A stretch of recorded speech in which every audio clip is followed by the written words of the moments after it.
Hello everyone, my name is Kuda Mangwe and I'm the new host of POV. Welcome to Season 2.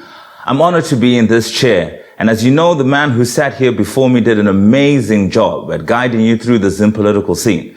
I can only hope that I'm going to be half as good as he is. But I guess there's only one way to find out. So let's get into it. Let's recap the week. In a televised address last week, with the nation desperate for a respite from its growing problems, the president announced that the price of fuel would be going up. Diesel shot up to $3.11 per litre and petrol to $3.33 per litre, more than doubling the original price and making Zimbabwe the most expensive country in the world to fuel a car. Everything about the announcement caused outrage, from the issue that the president himself and not Zera was releasing the information, to the concern as to how this would all impact the price of many other commodities and services dependent on fuel. The following day, WhatsApp messages began circulating that a 3-day peaceful stay away to protest the fuel hikes was being organized. Citizens were being encouraged to stay at home in an attempt to pressure the government to fix this issue. Now, for our viewers in the diaspora and around the world, here's a little insight on what the mood was like at the time. We all have to understand that as much as WhatsApp is an amazing communication tool, it's also a sea of fake news. So although the message made a lot of sense and the sentiment in the nation would certainly support such a cause, people cautiously went to work on Monday. Sadly, by around lunchtime, violent protests had erupted in Harare and Bulawayo. Employers urged their staff to stop work and go home, especially those staff members who would have to go through town to get home. At the same time, the government took swift action to try and control the matter, deploying security forces to battle protesters. The situation got ugly, and it got ugly fast. Social media was rife with videos of violence, looting, and horrific images of maimed and wounded civilians. Currently, as we speak, the police have claimed to have arrested 600 people, including Pastor Ibn Mawarire, who was arrested on claims of starting violence using social media.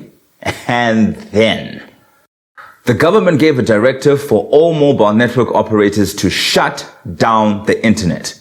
Econet, Zimbabwe's biggest telecommunications provider, sent a message to their subscribers Wednesday saying that they were ordered to shut down networks following a written warrant and that it was out of their control.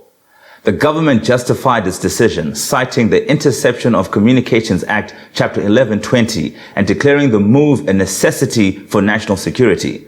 In an interview with CNN, Zimbabwe's Deputy Information Minister Energy Mthuli said that the shutdown was necessary because protesters were organizing via the internet. Saka, my congestions, how far? I mean, this makes Zimbabwe the 5th country this year already to impose internet shutdowns on the citizens. Food for thought. However, many Zimbabwean legal practitioners, both in and outside Zimbabwe, immediately contested the claim, saying it was unconstitutional. And how did the government respond? The Minister of Information, Publicity and Broadcasting Services, Monica Mthangwa, stated that the government was ready to bring a bill that regulates social media before the parliament. I think you get the picture. But the question on many of our minds is how? How did we get here in a week? How do you go from one day living in peace to court cases and internet bans and wounded bodies? What our government is failing to understand is that there is a massive disconnect between their bigger picture plan and the citizens' experience of living on the ground. Just listen to this. The president traveled to Europe in a 5-nation tour which concludes in Davos, where he's supposed to sell the story that Zimbabwe is open for business and get some investment. However, the majority of Zimbabwean businesses have been closed almost the entire duration of his trip. It is estimated that Zimbabwean businesses have lost an upward of $28 million this week when the internet was shut down. The president opened a consulate in Belarus to strengthen the ties with the nation after securing a $120 million export credit line for the supply of machinery and equipment for agriculture, dam construction and mining. The government is officially silent whether they okay the rise of tuition or not.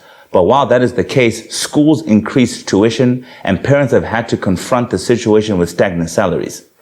The president, in the presence of Vladimir Putin, signed major mining deals during his tour of Russia. Great Dyke Investments, a Zimbabwean-Russia joint venture, signed an agreement with African Export-Import Bank to provide $192 million to fund the start of platinum mining and operations in Darwindale. This was monumental, considering that Russians had all but given up on working with Zimbabweans after two mining firms, Alrosa and Liberation Mining, had been frustrated over the difficulty of how to conduct business with the old regime. You turn on international news and you see your fellow Zimbabweans bruised and battered, or worse. Yes, they managed to control the Kombi's drivers hiking their prices unjustifiably, but what does it help when bread has gone up and is now being rationed in supermarkets? And here's the unavoidable truth.